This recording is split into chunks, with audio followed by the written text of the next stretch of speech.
살다 살다 이런 범인도 봅니다. 김유진 아나운서. 네, 경찰이 보이스피싱 범을 잡아달라는 신고 전화를 받았는데요. 그 순간 범인이 경찰 앞을 지나간다면 믿으시겠습니까? 어허. 이런 일이 실제로 벌어졌습니다. 영상으로 만나보시죠.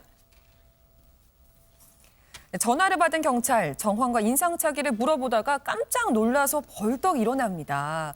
택시기사가 범인이 지금 지구대 앞을 지나간다라고 얘기를 했기 때문인데요.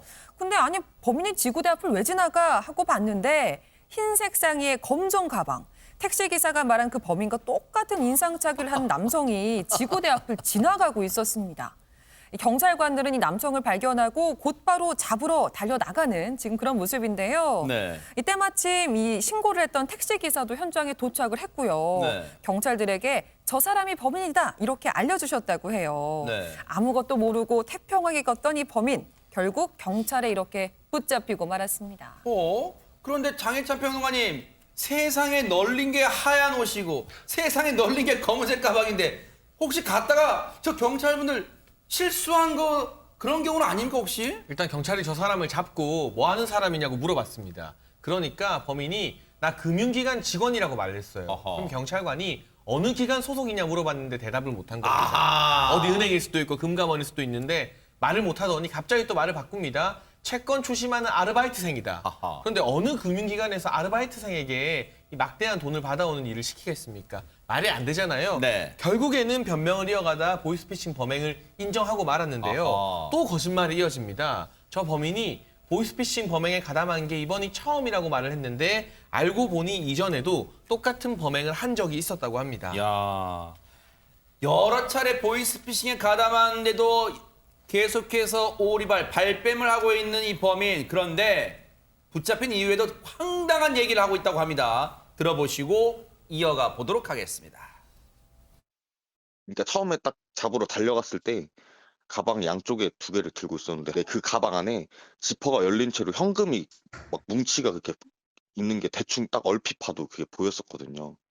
그래서 이 사람이라고 확신을 하고 금융기관 직원이라고 했다가 아르바이트생이라고 했다가 나중에 이제 저희가 체포해서 수갑을 채우게 되니까 아니 보이스피싱인 것 같았으면 돈을 안 건네주면 되지 왜 돈 줘놓고 경찰에 신고해가지고 자기 이렇게 잡히게 하냐 그런 억울함을 토로했어요. 자기가 뭐 그런 거 뭐 몰랐다 아니다 이런 변명보다는 약간 피해자에 대한 원망을 좀 하더라고요.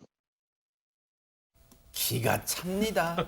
기가 차요. 이게 지금 말이라고 합니까? 사람이 콧구멍이 두 개가 지금 숨을 쉽니다. 저희가 지금. 아니, 보이스피싱 같은 줄 알았으면 돈을 안 주면 되지. 왜 돈을 줘놓고 경찰에 신고하게 해서 나를 붙잡히게 만드냐. 최단비 변호사 진짜 이걸 말이라고 하고 있습니다, 진짜. 그렇죠. 이해가 안 되니까 지금 경찰분들께서도 인터뷰하면서 정말 황당한 주장을 한다 이렇게 얘기를 하셨는데 네. 그런데 좀 신기한 게 저도 처음에 이 사건을 보면서 아니 어떻게 하필이면 딱 저렇게 신고 전화를 받는 순간에 저 범인이 지구대 앞을 지나갔을까? 그러네요, 진짜. 그거는 이제 사건의 전모를 아시면 좀 시청자분들이 이해하시기 좀 편할 알려주세요. 거예요. 네. 그러니까 지난달 25일이었습니다. 한 네. 50대 남성에게 전화가 와요. 받았더니 우리가 은행인데 대출을 해주겠다 이런 전화를 하는 거예요. 어허. 근데 이 50대 남성이 이미 대출을 받고 있는 상황이었습니다. 그래서 저는 이미 대출을 받았다라고 했더니 걱정하지 말고 그러면 그 원래 받았던 은행보다 더 저금리로 대출을 해주겠다. 대환 대출을 해주겠다 이렇게 얘기를 한 거예요. 네. 그러니까 이 남성 입장에서는 좋잖아요. 더 이율이 저금리니까. 그래서 고맙다라고 했는데 그 후에 청천벽력 같은 소식을 듣게 된 겁니다. 아니, 저금리로 은행에서 대출을 해주겠다 했는데 그 이후에 청천벽력 같은 소리가 나올 게 뭐가 있을까요, 내용이요, 오윤성 교수님? 이제 그 뒤에 전화가 걸려옵니다. 전화 걸려와가지고 원래 대출 받았던 그 은행 그쪽에 네. 이제 팀장입니다 이렇게 얘기를 어허. 합니다. 그러니까 네 이렇게 전화를 받았겠죠. 그랬는데 이제 거기서 하는 얘기가 근데요 다른 은행에서 대출 한 거에 대해서 제가 들었습니다 이렇게 얘기를 합니다. 오. 근데 그게 계약 위반이니까 어허. 지금 당장 상환을 하지 않으면 위약금을 물릴 거예요. 이렇게 이제 겁을 주는 거죠. 이게 사실은 이분 같은 경우는 그것에 대해서 직접 확인을 할 수 있는 그런 정신적 여유가 없는 그런 상태니까 아이고. 그 상황에서 바로 몰아칩니다. 지금 고객님 주소로 추심팀 직원을 보낼 테니까 현금을 전달해 주세요. 라고 이제 얘기를 한 그런 상황이었는데 아마 이분 같은 경우는 좀 차분하게 확인을 한다든가 이렇게 하셨으면 되는데 상당히 좀 어떻게 보면 본인이 금전적으로 손해를 볼 수 있는 그런 상황이니까 당을 하셨던 것 같습니다.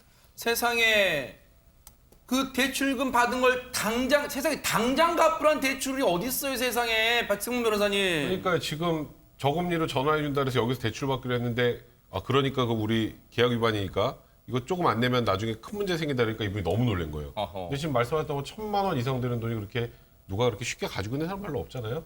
일단 본인 마이너스 통장에서 1,700만 원을 인출을 합니다. 아하. 그래서 은행 직원이라고 추정되는 이 사람에게 돈을 줬어요. 근데 여기서 황당한 일이 생기는 거예요. 네. 이 지금 돈을 건네준 이 택시 기사분이 그때까지 완벽하게 좋았거든요. 그러면 예를 들어서 A 은행에서 나왔으면 이 돈을 받으면 어디다 입금해야 되죠? A 은행에 입금해야 될 거 아니에요. 네. A 은행 직원으로 나왔는데 그러니까요. 근데 B 은행에 가서 돈을 입금하고 있는 거예요. 어허. 거기에서 이거 이상한데 내가 보이스피싱 당했구나. 아하. 그리고 이제 보이스피싱 당했다는 깨닫고 이제 저 남성을 이 택시 기사가 추적을 하는데요. 택시를 타고 잘 이제 따라가는데 문제는 범인이 차가 지나갈 수 없는 골목으로 이렇게 싹 들어가는 거예요. 아하. 그럼 차가 더 이상 들어갈 수 없잖아요. 그러네요. 근데 딱 보니까 범인이 하필 저 지구대 앞을 지나고 있었던 겁니다. 그래서 바로 다급하게 기사가 신고를 했고 그래서 저 보이스피싱법을 잡게 된 거죠. 수법은 교활했지만 결코 머리 회전은 빠르진 않았어요. 그냥 도간에 든쥐였습니다. 지구대 앞을 지나가고 있었으니까요. 그런데 저렇게 딱 경찰의 발빠른 행동으로 붙잡히게 되는데 아니 보이스피싱법 진짜 끊이질 않습니다. 어떻게 좀 처벌해야 됩니까, 오윤성 교수님? 사실 이제 범인을 체포하고 난 뒤에 지구대에서는 이제 경찰서 수사팀에다가 넘겼고 경찰서 수사팀에서는 저 사람에 대해서 조사를 해가지고 결국에 이제 검찰로 송치를 했다라고 합니다. 물론 이제 전자금융거래법 위반과 연관돼 가지고 그동안에 이제 처벌이 상당히 약하다라고 해가지고 네. 어느 정도 좀 이렇게 강화가 된 그런 점들도 있습니다만 지금 이제 저 사람이 얘기하는 것을 봐서는 이전에 이제 쭉 그 여러 가지 어떤 범행이 있다라고 하지 않습니까? 저 사람은 어떻게 보면 행동책 그런 입장이고 전화를 한 그런 사람들을 포함을 해가지고 전체 조직이 일망타진이 될 수 있도록 그렇게 경찰이 지금 현재 수사를 하고 있습니다. 네.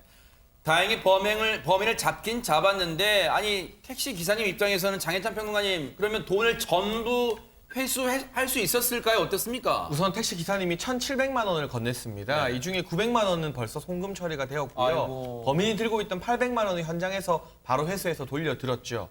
그런데 요즘 보이스피싱 범죄가 기승을 부리면서 100만 원 이상의 금액 같은 경우는 이체할 때, 송금할 때 30분 정도 지연되도록 하는 제도가 마련이 되어 있었습니다. 다행히 택시 기사님이 빨리 신고했기 때문에 송금한 지 30분이 지나지 않아서 경찰이 바로 해당 은행에 가서 지급 정지 신청을 했습니다. 야. 정해진 절차에 따라 송금되었던 이 900만 원 같은 경우도 돌려받을 수 있을 것 정말 같고요. 다행이네요. 통장 내역을 살펴보니 다른 피해자들이 더 많이 있었기 때문에 만약 택시 기사님이 바로 신고하지 않았다면 이들 일당에게 더 많은 피해자들이 피해를 당할지도 모르는 그러니까요. 그런 사건이었습니다. 천만 다행입니다.